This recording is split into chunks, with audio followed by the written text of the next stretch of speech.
Dulu mak kau selalu teringat. Mak kau nangis. Amir tak balik 3 tahun. Itulah. Betul ya. Amir menyesal dengan apa yang Amir buat. Amir banyak dosa dengan ibu, dengan ayah.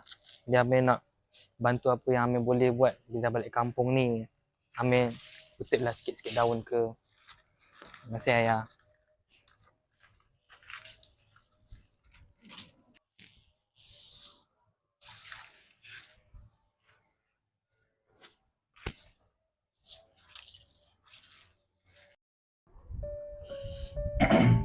Amir, baguslah ayah dah nampak perubahan kau kat sini.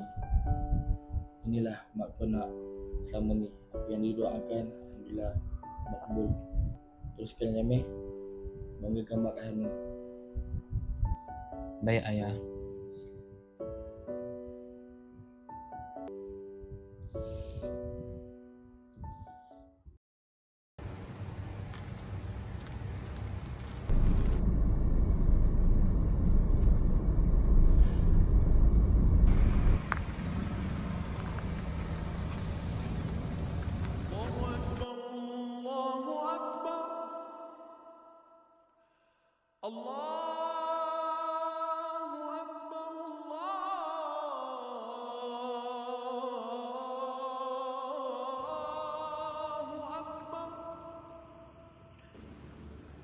أشهد أن لا إله إلا الله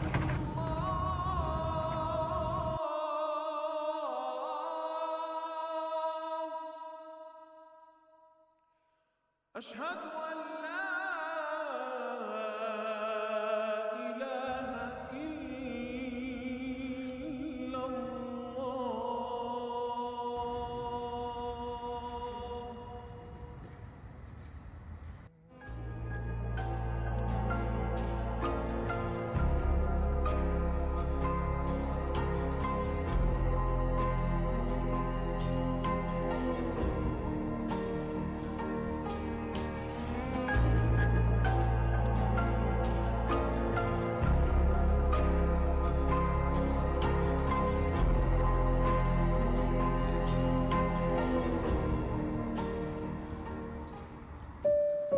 Ya Allah, ampunkanlah dosa mak aku, Ya Allah.